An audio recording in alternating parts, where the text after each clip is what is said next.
Salut tout le monde! On se retrouve pour une nouvelle vidéo sur tout simplement l'explication de l'algorithme de Dijkstra. Alors aujourd'hui je vais vous expliquer tout simplement comment faire l'algorithme de Dijkstra à la main. Alors rapidement, l'algorithme de Dijkstra, à quoi il sert? En fait, il permet dans un graphe tout simplement de calculer la distance de tous les sommets par rapport à un sommet. Alors aujourd'hui je vais vous faire un exemple du coup sur un certain graphe que j'ai dessiné ici, où les nombres où il y a des ronds dessus, ce sera tout simplement les sommets, et ceux où il y a des chiffres sans rond, ce sera le poids des arêtes. Alors, donc on va directement commencer à faire l'algorithme de Dijkstra, et nous, on va le faire à partir du premier sommet, du sommet 1. Ça veut dire qu'on va commencer notre algorithme sur ce premier sommet. Donc on aura donc en fait la distance de tous les autres sommets par rapport au 1.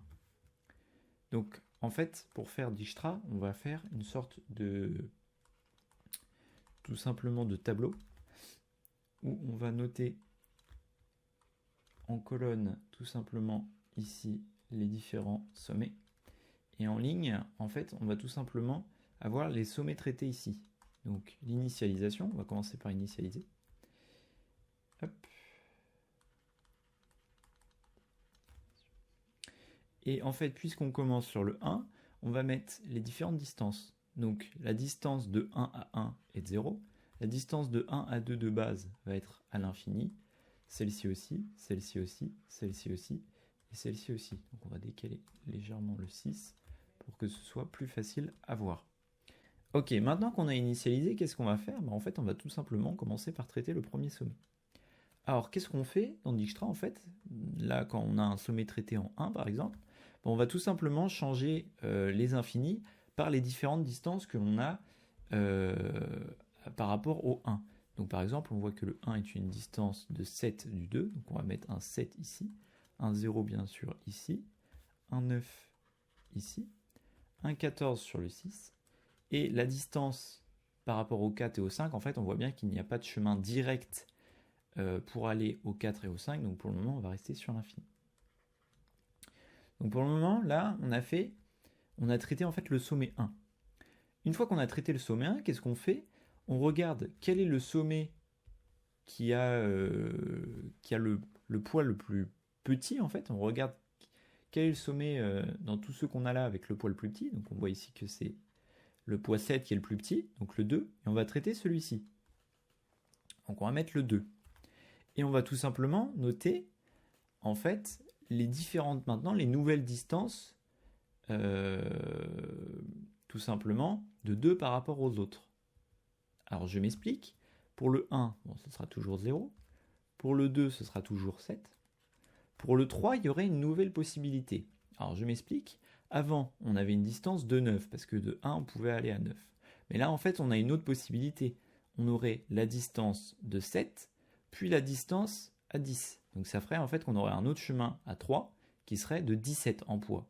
Mais on voit bien que le 17 est plus petit, est plus grand pardon, que le 9. Le 9 est plus petit que le 17. Donc on ne le mémorise pas et on garde tout simplement le 9. Pour 4 maintenant, puisqu'on est sur le 2, on a une distance possible en fait. On n'est plus à l'infini puisqu'on peut faire 7 puis 15. Donc là, qu'est-ce qu'on fait? Puisqu'on a 7 et 15, on va tout simplement mettre 22 ici. Maintenant, on a un chemin possible. Pour le 5, en sachant qu'on est sur le 2, on est toujours à une distance infinie. Donc on va toujours être sur l'infini pour le moment. Et le 6, on n'a pas de plus court chemin en allant sur le 2. Donc ce sera toujours 14. Une fois qu'on a fini ça, en fait, on regarde qu'est-ce qui est le plus petit. Dans tous ces poids-là, c'est le 9. Et donc, on va traiter le sommet 3. Donc, on est à une distance de 9. On a un autre chemin pour aller à 2, qui serait de 19. Par rapport à 7, c'est pas mieux. Du coup, on garde le 7. Si on va toujours avoir 7. Ici, toujours 0, bien sûr. Le 3 reste forcément une distance de 9. Le 4, est-ce qu'on a un nouveau chemin? Oui, on a un nouveau chemin. Ce serait 9 et 11, 20. 20 est bien meilleur que le chemin qu'on a de 22. Donc on peut maintenant mettre une distance de 20. Le 5, est-ce qu'on a une distance, un chemin pour aller au 5? Pour le moment, non. En fait, en se déplaçant par là ou par là, on ne peut pas atteindre le 5. Donc, pour le moment, malheureusement, le 5 reste toujours en distance infinie. Et le 6, le 6, lui, le 6 qui est ici, est-ce qu'on a une nouvelle distance?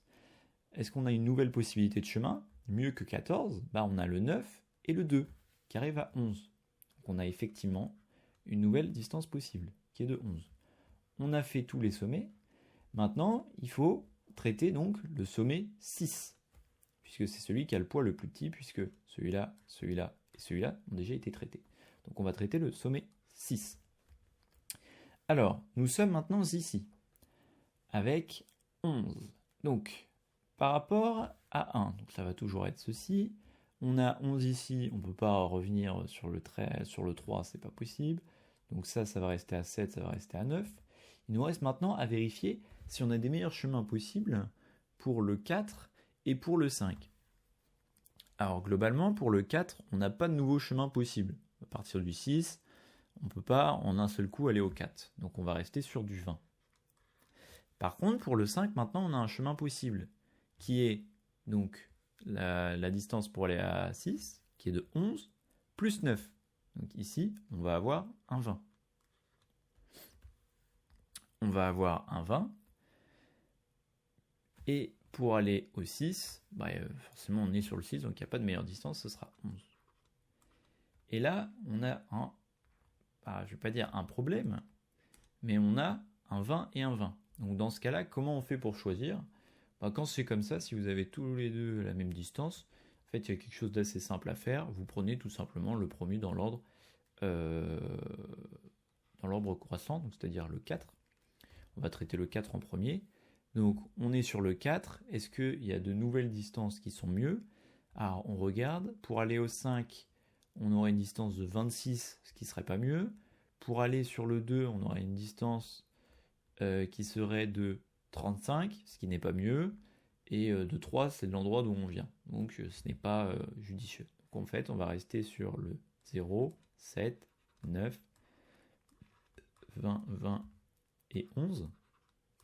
Avec celui-ci qui a déjà été traité, celui-ci qui a déjà été traité, celui-ci, celui-ci et celui-ci. Et là, du coup, il ne nous en reste plus qu'un à traiter. Le dernier sera donc le 5. Et on va avoir le 0, le 7, le 9, le 20 et le 11.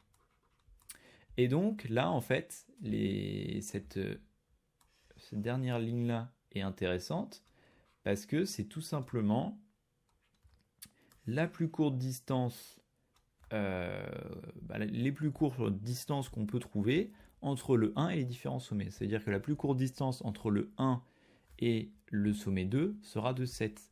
Entre le 1 et le 4 sera de 20, etc. etc. Donc là, en fait, cette dernière ligne représente tout simplement les plus courts chemins que l'on peut trouver dans ce graphe. Donc j'espère avoir été assez clair sur l'algorithme de Dijkstra. Il n'est pas très compliqué à comprendre. Il suffit de s'exercer sur 2-3 graphes et on comprend bien. Donc si vous avez des questions, n'hésitez pas à les poser en commentaire. Si j'ai pu vous aider, n'hésitez pas à mettre un pouce bleu. Justement dire en commentaire je vous ai bien aidé. Et de vous abonner. Sur ce, je vous laisse et je vous dis à une prochaine.